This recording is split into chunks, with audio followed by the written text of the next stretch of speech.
Bonjour à tous, dans cette nouvelle vidéo, nous allons voir comment calculer la rentabilité d'une SCI et calculer tous les paramètres financiers d'une SCI, parce que je sais que ça intéresse beaucoup de monde. Donc aujourd'hui, je suis avec Bassel du site Rendement Locatif. Bonjour.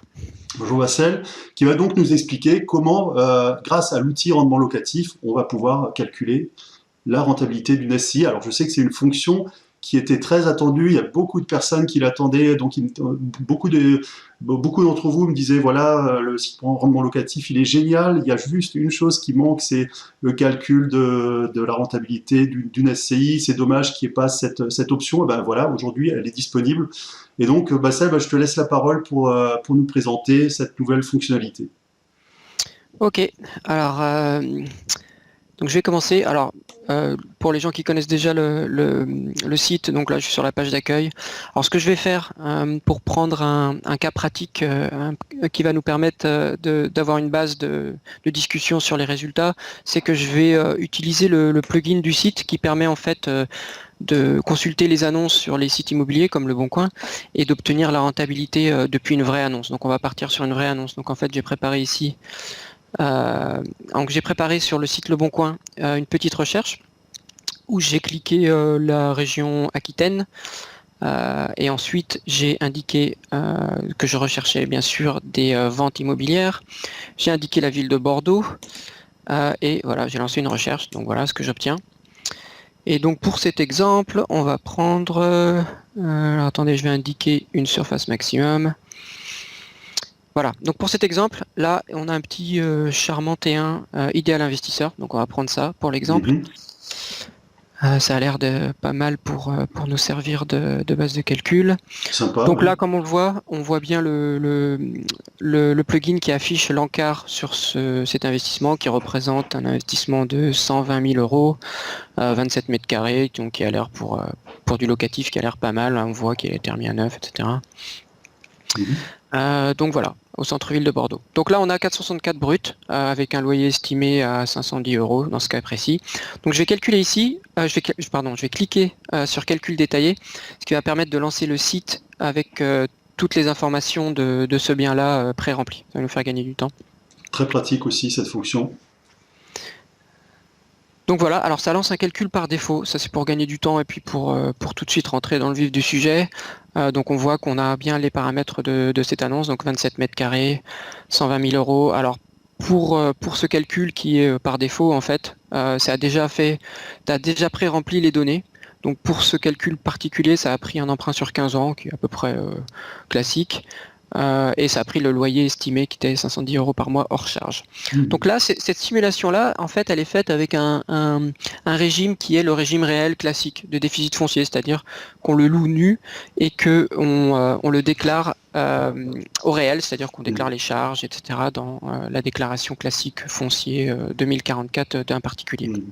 C'est ce qui est le plus basique. Ouais.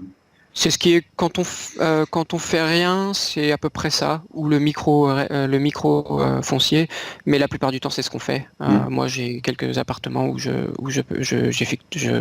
suis sous ce régime, qui est le Mhm. régime normal, où on défiscalise les charges, les intérêts d'emprunt, etc. Et puis on touche les loyers, on paye l'impôt sur le revenu sur la part restante des loyers, une fois qu'on a tout déduit. Voilà. Mhm. Donc voilà, là ça donne, on va pas revenir là-dessus pour cette vidéo, mais ça vous donne le rendement net, le cash flow, etc. Le score aussi ici qu'on peut voir. Donc là, ce qu'on va faire, c'est qu'on va modifier les valeurs pour justement se mettre dans le cadre d'une SCI imposée à l'impôt société. Et pendant que je fais les calculs, j'expliquerai un peu les détails de ce régime particulier. C'est Donc là, en fait, c'est ce qu'on appelle la SCI à l'IS, comme on entend oui, souvent. C'est ça. tout à fait. Ouais. Et un CI à l'IS, donc IS Mhm. pour impôt société. Parce qu'en fait, il y a aussi la SCI qu'on appelle à l'IR, c'est-à-dire à l'impôt sur le revenu. Quand on fait ça, en fait, c'est quasiment la même chose que je viens de vous montrer juste avant. C'est-à-dire que quand on fait une SCI à l'IR, on est en fait dans le cas, on l'appelle SCI transparente. C'est-à-dire qu'en fait, c'est juste pour donner une structure quand on veut peut-être partager les choses entre plusieurs investisseurs.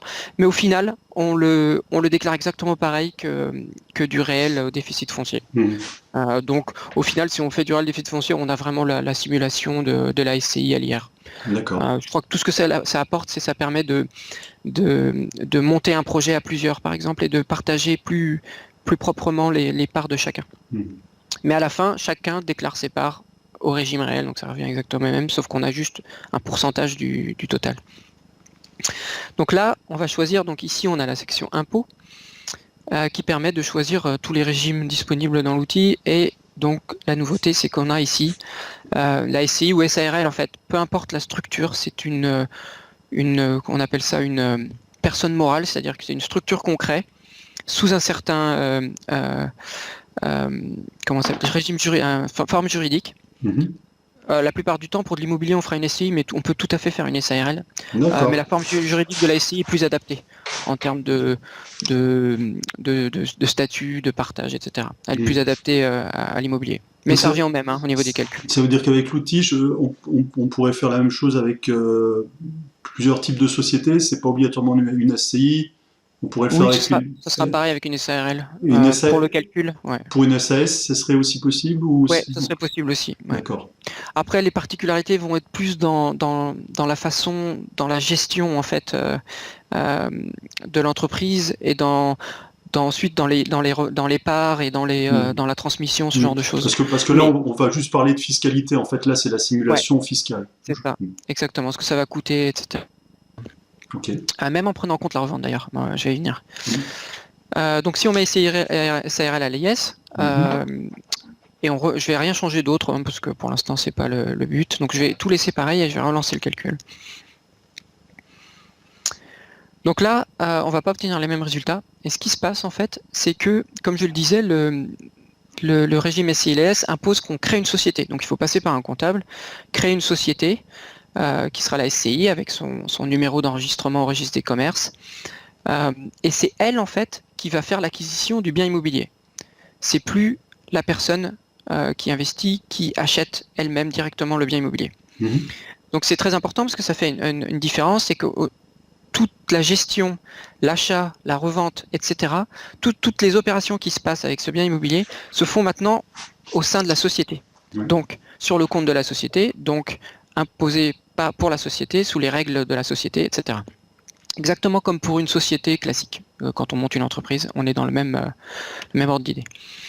Donc, ce qui se passe maintenant, c'est qu'on a une section qui apparaît, qui est l'impôt société ici. Parce que quand on investit dans une SCI, ce qui va se passer, c'est que les revenus et les recettes que l'on touche dans le cadre de cette société vont être imposés à l'impôt société. Donc l'impôt société, il ne fonctionne pas comme l'impôt sur le revenu. Il n'y a que deux tranches. Je vais simplifier. Il n'y a que deux tranches, qui est une tranche jusqu'à aux alentours des 38 000 euros, je n'ai pas le chiffre exact, mais c'est à peu près ça, jusqu'à 38 000 euros de recettes, donc de bénéfices. C'est imposé à, je crois que c'est 15% ou 15,5%. Ensuite, pour tout ce qui dépasse 38 000 euros, c'est imposé à 33,33% des bénéfices. Alors si on compare ça à un investissement en direct imposé sur le revenu, là on va être dans la tranche marginale d'imposition de la personne qui investit. Donc quelqu'un qui gagne au-dessus de, alors, mes souvenirs, quelque chose comme 70 ou 75 000 euros, il va être imposé à 41 ou 45%, je ne sais plus. Donc c'est là qu'on comprend qu'il y a peut-être quelque chose à faire au niveau optimisation de la fiscalité, puisqu'en fait dans une SCI, on paye moins d'impôts que quelqu'un qui serait très imposé en personnel. C'est-à-dire que d'un côté, la personne, elle va payer 41%, alors que si elle est en SCI, elle va payer que 15%. À 15% jusqu'à 38, si elle ne Voilà. dépasse pas les 38, ce qui est la plupart des gens. C'est déjà pas mal, 38 C'est déjà pour. pas mal, hein, ouais, en loyer, en bénéfice, Mhm. puisque c'est une fois tout déduit, je crois, euh, qu'on calcule l'impôt. Donc on est déjà large. Donc on est quasiment à 15, sauf pour quelqu'un qui a investi dans beaucoup de biens immobiliers. Et là, ce qui dépasse les 38 est imposé à 33. Attention, c'est comme l'impôt, c'est par tranche. D'accord. Donc là, il y a une section impôt société. Alors ce que ça va donner, c'est que ça va donner la vue sur le calcul de l'impôt à l'IS. Alors pour cette simulation-là, on voit que l'impôt IS, donc on voit les recettes ici. Alors c'est comme pour comme quand on investit dans le meublé non professionnel, donc quand on fait du meublé au réel, le meublé non professionnel au réel, c'est-à-dire qu'on fait du meublé et on déclare toutes les charges et les intérêts, ce que je pense que tu fais toi dans le cadre de tes investissements Oui, c'est ça. Oui. en logement étudiant. Et ben en fait on fait de l'amortissement, et ben c'est exactement le même principe dans une SCI. Finalement, c'est le meublé en non professionnel est un espèce de régime hybride où on peut amortir comme dans une société en fait. Et le principe est exactement le même au niveau du calcul des composantes du bien que l'on peut amortir. C'est ce qu'on voit Donc dans la, ouais, voilà, dans la colonne donc ici. l'amortissement est calculé. Donc en plus du cas meublé non professionnel, là on a l'impôt l'IS. Alors là, ce qui se passe, c'est que le résultat est déficitaire, donc on n'a pas d'impôt IS. Dans ce cas, dans l'exemple que je viens de faire. Alors pour l'exemple, je vais augmenter pour vous montrer. Je vais augmenter le loyer pour générer plus de recettes. C'est juste pour l'exemple, hein, mais c'est très bien aussi de ne pas payer impôt société. Donc voilà. Là, on a un exemple un peu plus pour montrer un peu ce que fait les calculs que fait l'outil. Donc on voit que de l'année 1 à l'année 10, on ne paye pas d'impôt, tout simplement parce qu'on a un résultat, donc le résultat à la fin qui est négatif, donc on ne fait pas de bénéfice en fait, on fait un déficit. Donc pas d'impôt société. Par contre, il y a une chose à savoir sur le régime SCI-LIS, c'est qu'il faut payer ce qu'on appelle la contribution au revenu locatif, qui est obligatoire. Alors là, on peut la voir ici, on clique aide. Donc là, sur le site du service public, on voit, ça s'appelle la contribution sur le revenu locatif, qui est applicable dès qu'on tire des revenus des locaux que l'on loue via une société. D'accord. Mais voilà. C'est pas pareil que la CFE. C'est autre chose. Non, c'est encore autre chose. La CFE, c'est toutes les sociétés doivent la payer aussi. Ça s'appelle la cotisation foncière des entreprises. Là, ça n'a rien à voir. C'est vraiment spécifique au cas de l'investissement immobilier dans le cadre d'une société. D'accord. En gros, les recettes tirées du locatif sont imposées directement sur une taxe. Et la taxe est de 2,5% qu'on applique directement aux recettes locatives. Alors, il y a des petites exceptions. Je ne vais pas rentrer dans les détails. On peut en être exonéré. Alors, dans certains cas, sont exonérés si on n'excède pas 1830 € par local, ce qui est, je crois, probablement annuel. Alors, il y a des petites conditions, mais la plupart du temps, on va devoir la payer, cette taxe. Donc, si je comprends bien, si on a une société... Ce qui fait que là, en fait, ça vous le calcule automatiquement. Ça calcule les 2,5%, c'est la recette locative. C'est où voilà. Ça donc CRL, voilà, je la vois. Ouais. CRL. Ouais. Alors, c'est une option. Parce que comme on peut en être exonéré, on clique ici et on peut... Tout en bas ici, on a des options sur son compte qui permettent de dire je ne suis pas assujetti à la CRL, ce qui fait que ça le calculera, ça le prendra plus en compte. D'accord. Je vais revenir sur les autres paramètres après. J'ai appris quelque chose là. Je savais pas qu'il y avait qu'il y avait cette taxe sur les recettes. Donc là, en l'occurrence, tu as 8500 € de recettes, tu payes 215 € de taxes. Voilà. Et alors ça augmente parce qu'en fait la simulation ici prend en compte que les recettes vont augmenter chaque année un petit peu. Voilà. Ce qui est une voilà. Après on peut mettre 0 si on veut. Ça c'est les paramètres du simulateur. Ensuite l'autre particularité c'est que voilà on voit que on amortit pas mal. Alors il faut savoir que les premières années on amortit beaucoup plus, surtout les 6 premières années, parce qu'en fait souvent on va amortir les frais de notaire, les frais d'agence qui sont amortissable dans le cadre d'une SCI, c'est-à-dire qu'on peut, et souvent on le fait sur 6 ans. Pareil si on a des travaux, ça va être amortissable ici, et probablement aussi sur 6 ans. Et donc on a plus d'amortissement les premières années, ce qui fait qu'en fait on annule les recettes et donc on n'a pas d'impôt société. C'est un peu la même chose aussi quand on fait du meublé non professionnel. Tout à fait, c'est similaire. Ensuite ça baisse, il y a aussi le fait que ça se reporte, donc le déficit d'amortissement se reporte, on le voit pas ici mais on peut le regarder, on peut le voir dans la section rendement. On voit, ça indique les reports d'amortissement sont reportables, etc. Donc quand on est en négatif, en amortissement, on peut le reporter. Je sais qu'en meublé c'est sur 10 ans. Ouais, alors je crois que dans une société, je crois que c'est sans limite, à vérifier, mais je crois que c'est sans limite. Ok, bref. Enfin c'est pris en compte. Mais 10 ans déjà c'est très large, ouais, voilà, c'est pris en compte. Mais il arrive un moment où finalement on amortit beaucoup moins, on peut plus en déficit et donc on commence à faire du résultat. Et puis en fonction de l'emprunt, on paye de moins en moins d'intérêts, donc on déficit de moins en moins de charges. On voit là les charges diminuent. Mmh. Donc au bout d'un moment, on devient positif, on est bénéficiaire et donc on paye l'impôt société qui apparaît ici. Donc il est pris en compte, donc Mmh. cette nouvelle section l'indique. Maintenant, c'est la particularité d'une SCI à l'impôt société, c'est que cet argent, il est dans la société. Donc tout ce qui se passe dans la société reste dans la société pour l'instant, de ce qu'on a discuté jusqu'alors. Mmh. Maintenant, la question se pose où plusieurs choix se présentent à l'investisseur. S'il a du cash flow positif, et qu'il fait encore mieux que ça, et qu'il est vraiment dans du résultat positif très vite ou au bout d'un certain temps, et que l'entreprise donc dégage de la trésorerie. Il a plusieurs choix dans ce cadre-là. Soit il réinvestit et il refait un autre achat, ou il fait autre chose, il fait des travaux avec, et ça reste dans l'entreprise, pas de souci. Jusque-là, rien ne change. Et dans la rentabilité, on prend juste en compte l'impôt société ici, et la CRL, qui va impacter la rentabilité exactement comme pour un investissement classique. Mais le cas peut se présenter où on a envie de récupérer l'argent. Dans ce cas-là, on est comme pour une société, l'argent qu'on veut récupérer de la société, on a plusieurs choix pour le récupérer. Le choix que la plupart des gens vont faire, c'est de se le verser un dividende, qui se fait une fois par an, sur décision d'Assemblée Générale de la société. Si on se verse un dividende, la façon dont c'est fiscalisé, c'est que le dividende, donc c'est sur les bénéfices, hein, on décide de verser un certain pourcentage du dividende. Mmh. Ça, on peut le configurer. Donc dans les options que j'ai montrées tout à l'heure, on peut dire si on veut verser, dans le cas où on fait du bénéfice, un pourcentage des bénéfices chaque année en dividende. On peut le laisser à 0, mais là, pour cet exemple, il est à 10%. Donc ce qui se passe, c'est que quand il y a du bénéfice, comme on a vu, je vais le recharger, ici, là, donc 10%, ici 10% de 1880-188, sont versés à l'investisseur, donc sur son compte personnel. Donc maintenant, ça va rentrer dans le cadre de sa fiscalité personnelle. Comment ça marche? C'est un peu comme une revente d'actions. C'est revenu un peu mobilier, c'est un peu le même principe. On applique d'abord un abattement de 60%. Alors je vais vous montrer dans la section impôt revenu, qui là on voit, c'est l'impôt sur la personne elle-même, donc l'impôt sur le revenu. On va reprendre la même année. Ici, on va voir que les dividendes bruts ici sont de 188 €, qui s'ajoutent au salaire qu'on voit ici, parce que là j'ai indiqué un salaire. Ça va s'ajouter avant d'appliquer l'impôt.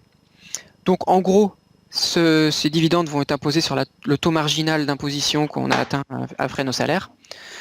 Là, il est de 30%, il est donné ici. Par contre, il y a un abattement que l'État accorde pour compenser ce qu'on a payé en impôt dans la société, donc qui est de 40%. Donc on déduit 40% de ces 188. Ça donne un dividende net qui, lui, va être imposé à 30% ici, à peu près. Voilà. Donc, ça représente ici les 34 € qu'on voit là. D'accord. Ok. On a toujours les prélèvements sociaux aussi sur les dividendes, donc 15,5% qu'on doit payer aussi. Exactement comme aujourd'hui, les prélèvements sociaux s'appliquent à quasiment toutes les sources de revenus. Ça a été vachement généralisé. Donc voilà, donc on voit que en plus de l'impôt société, on va payer ces 34 € d'impôt foncier plus les prélèvements sociaux, Voilà.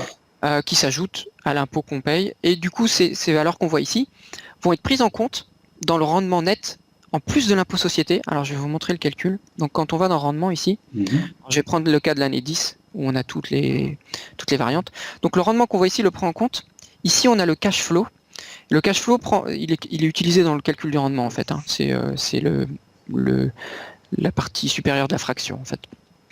Et là, si on passe ici, on voit que dans le cash flow complet, on voit qu'il va prendre en compte les recettes. On déduit la mensualité d'emprunt, sans l'assurance, parce que l'assurance rentre dans les charges, c'est un peu particulier.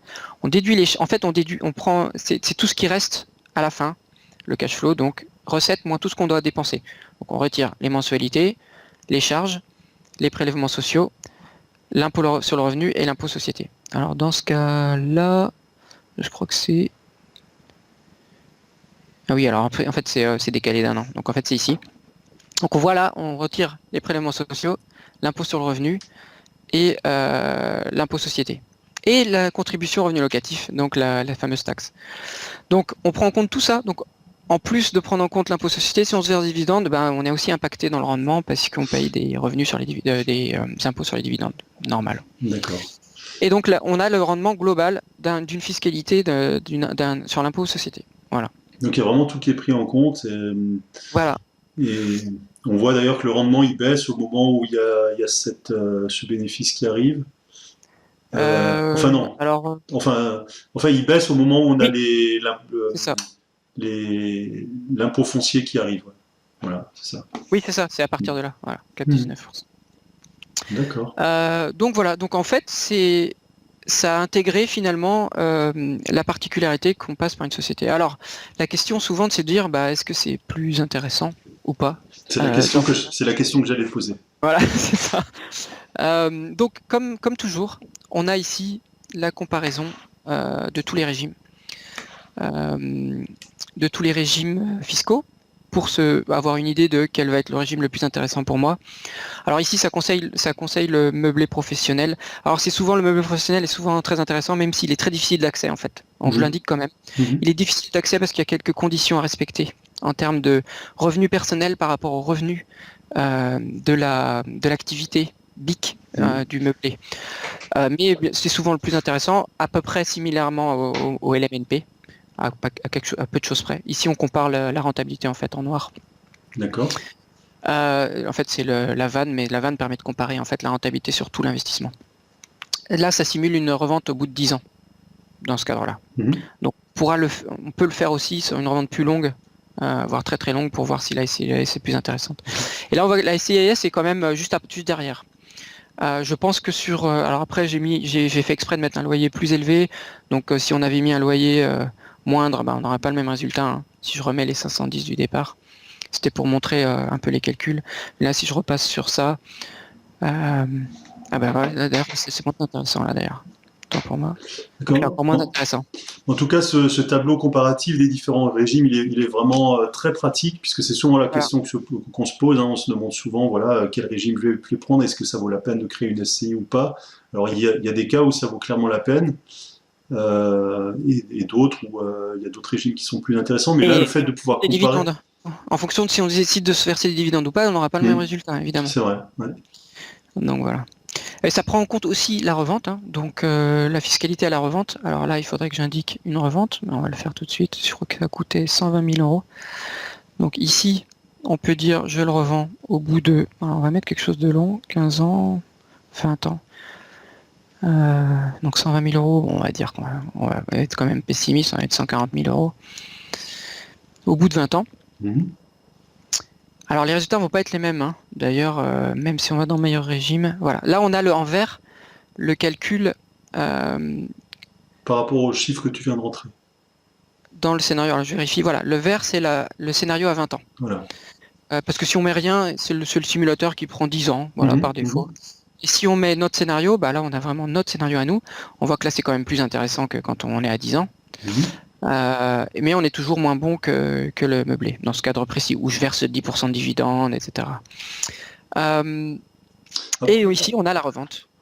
Alors, la revente, tu voulais me poser une question? Oui, non, je disais, effectivement, là, le régime est peut-être moins intéressant, mais c'est pas non plus le même type de location, puisque bon, d'un côté, il y a le meublé, mais il faut aussi quand même le meubler. Allô? Oui, tu m'entends? Tu m'entends? Allô? Ouais, Ouais. je t'entends là. Tu m'entends de nouveau? Oui, je disais, effectivement, les chiffres ne sont pas les mêmes entre le meublé et la SCI, mais c'est pas non plus le même type de location, puisqu'en SCI, on va peut-être le louer en nu, donc c'est pas non plus le même effort. Enfin, bref, il y a le côté financier, mais après, il y a le côté stratégique aussi qui rentre en ligne de compte. Ouais, exactement. Alors oui, parce qu'en fait, bon, pour revenir à la SCI, c'est conseillé de faire une SCI sous certains cas de ce qu'on veut faire. La plupart du temps, on va conseiller la SCI pour des objectifs de transmission de patrimoine. Donc, dans un objectif souvent où on ne va pas revendre, en fait. Jamais. Je vais expliquer pourquoi au niveau de la revente. Ensuite, c'est conseillé si on veut investir à plusieurs, parce que ça permet de diviser beaucoup plus facilement qu'un régime classique où ça va être l'indivision qui est beaucoup plus compliqué. Ici, on fait des parts, exactement comme des prises de parts d'une société. Donc chacun sait exactement quelle part il a au moment de la revente ou au moment de versement de dividendes. Ensuite, Quoi d'autre? Donc investir à long terme. On veut faire beaucoup d'investissements, c'est-à-dire que on est vraiment dans une logique d'investissement, du gros investissement dans l'immobilier. C'est-à-dire qu'on va réutiliser la trésorerie et les gains pour faire des travaux, pour investir dans un nouveau bien, et comme ça, euh, euh, comment dire, faire bénéficier tous les investissements de la fiscalité de la SCI et des déficits, etc. Euh, donc ça, c'est une autre chose. Donc voilà, c'est vraiment pour ça qu'on fait une SCI. C'est pas franchement conseillé si on fait un investissement à court terme et qu'on veut le revendre. Alors je vais expliquer pourquoi, parce que la revente dans une cadre d'une SCI, c'est tout calculé ici et ça donne le détail. En fait, au moment de la revente, la plus-value réalisée va être imposée à l'impôt société, donc à l'impôt des plus-values professionnelles, et finalement ça rentre en compte dans l'assiette de l'impôt société. On peut le voir ici. À la dernière année, ici, on voit qu'on est imposé sur la revente, sur la plus-value de la revente. Et dans le cadre de calcul de cette plus-value de la revente, alors c'est un peu technique, mais ce qui se passe, c'est que tout l'amortissement qu'on a pu faire jusqu'à l'année de la revente, donc on prend en compte, on ajoute tout ce qu'on a amorti année par année, donc ce qu'on voit ici, les amortissements ici, année par année, on les ajoute sur 20 ans. Et malheureusement, c'est pas un cadeau que le fisc a fait jusque-là. C'est maintenant, il faut le réintégrer sur le prix. Donc en gros, au moment de l'évaluation du prix d'acquisition, donc le prix initial, en fait, la plus-value à revente, c'est le prix auquel je l'ai vendu, moins le prix auquel je l'ai acquis. C'est comme ça qu'on calcule la plus-value à la revente. Sauf que dans ce cadre-là, pour calculer ce prix d'acquisition, on doit réintégrer, donc réajouter les amortissements. C'est ça, ouais. Donc, en fait, ce qu'on a gagné en impôts et en trésorerie, finalement, c'est juste un report de trésorerie, en fait. Ce qu'on a gagné pendant ces 20 ans, on doit maintenant payer des impôts dessus au moment de la revente. Voilà. Ce qui fait qu'en fait, la plus-value va être très importante. L'impôt sur la plus-value va être plus important. Ouais. Voilà. Que si on le compare à l'autre type d'investissement intéressant qui est le meublé non professionnel, c'est une particularité du meublé non professionnel, c'est qu'on ne fait pas cette réintégration dans ce cadre de cet investissement. Donc beaucoup plus intéressant dans ce cadre-là. C'est là qu'on comprend que la revente, c'est pas ce qu'il y a de plus intéressant quand on fait une SCI. Donc il ne faut pas être dans une objectif de revente, en tout cas pas à court terme. Je sais que les gens qui font des SCI, enfin beaucoup de personnes que je connais qui font ça, ils le font dans un cadre. Je suis en train de te perdre, je crois. Ah, non, je disais pour la SCI, c'est souvent pour de la transmission, c'est-à-dire que lorsque voilà, c'est ça. Voilà, c'est souvent les personnes d'une même famille qui achètent des biens immobiliers et les enfants vont bénéficier, je crois, davantage au moment de la transmission. Je connais pas le détail, mais en gros. Voilà, donc là on transmet sans le revendre en fait. Ça rentre dans un cadre différent. Mais bon, c'est possible. Mais voilà, il faut savoir que bon après, on paie toujours de l'impôt sur ce qu'on a gagné et sur les bénéfices, la plus-value. Donc bon, si on a doublé ou triplé le prix de vente, ça reste intéressant. Et on va payer que de l'impôt sur une partie de ça. Et donc ensuite, ça calcule donc le bénéfice net. Et aussi, bien sûr, on peut décider ou non de se verser le résultat de cette vente, donc le bénéfice final, sur son compte personnel pour récupérer l'argent. Et là, pareil, on paye ça devient un dividende, abattement de 40%, impôt sur le revenu. Et c'est calculé ici. Donc on voit bien la part société, la part personnelle. Et du coup, dans l'impôt revenu ici, c'est pris en compte. On voit ici qu'il y a beaucoup de dividendes qui viennent en fait de la revente au bout de 20 ans. Alors ça, c'est un choix. C'est pareil. Dans les options, donc dans les paramètres ici, on peut dire, alors là, j'ai dézoomé, on peut dire est-ce que je verse le résultat à la revente ou pas pour la simulation. Ah oui, d'accord. Oui, c'est vrai. On peut le laisser soit dans la société pour éventuellement acheter un autre bien, exactement, ou le sortir parce qu'on en a besoin. D'accord. Exactement. Donc voilà, donc on a vraiment la particularité de la SCI, plus les calculs complexes aussi liés à une SCI, que ce soit les impôts, que ce soit la revente, que ce soit les dividendes, parce que les dividendes rentrent en compte dans les deux. Enfin voilà, c'est quand même assez compliqué. Et bah là, c'est calculé automatiquement. En fait, je trouve que l'outil est très complet puisque tu as pris en compte vraiment les différents cas de figure. Revente, pas revente, est-ce qu'on paye telle taxe ou pas. Vraiment, as regardé tous les cas de figure et là, on peut vraiment simuler de manière personnalisée son investissement. Donc Exactement. Et parce que souvent on me dit, mais est-ce que c'est plus intéressant de faire ci ou ça? Bah, je dis, bah, je sais pas. Ça dépend de votre cas. Il y a des gens qui sont pas du tout, presque pas imposés. Dans ce cas-là, on va pas conseiller de faire une SCI, puisque quand on n'est pas trop imposé, qu'on arrive à investir, bah, c'est très bien. On paiera pas beaucoup d'impôts, donc on sera sûrement une bonne rentabilité. Et ceux qui veulent faire pour justement transmettre, ou ceux qui veulent investir pour eux, pour revendre très rapidement, ou parce que ils payent pas beaucoup d'impôts. Enfin, tout. Voilà, là, au moins, le cas personnel est pris en compte. Les revenus personnels sont pris en compte, tout est pris en compte. Et donc, l'avis est plus objectif et plus précis, quoi.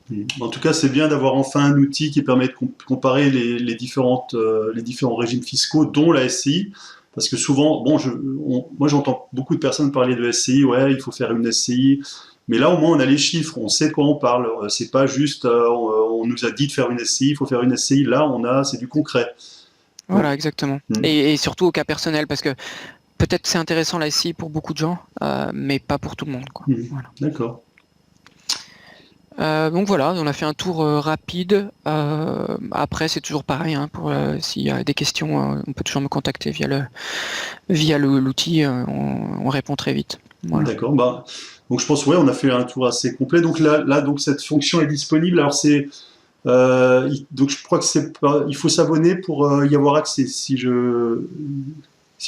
bien compris. En fait, il y a une formule spéciale où il y a Alors, accès. Ouais. Non, je disais, Ouais, en fait, il faut s'abonner. c'est revenu. Ouais. Il faut s'abonner. Il y a une offre qui inclut ce calcul. C'est bien ça. Oui, c'est ça. Il faut s'abonner à partir de leur formule standard de l'abonnement premium. D'accord, très bien, parfait.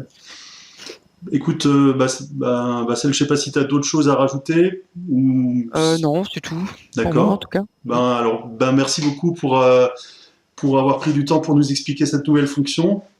J'invite les personnes qui s'intéressent à ce type de fiscalité, cette fiscalité, à venir sur le site de Bassel Rendement Locatif et à tester cette nouvelle fonctionnalité. Donc, merci beaucoup de l'avoir développée. Et je te dis à très bientôt pour nous présenter les prochaines fonctionnalités parce que je sais que tu en développes tous les ans plusieurs. Récemment, on avait parlé de la carte des écoles, tu nous as montré en détail comment l'utiliser.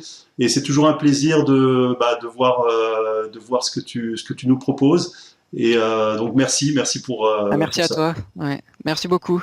Merci Vassel, à très bientôt. Ciao. Allez, ciao, à bientôt.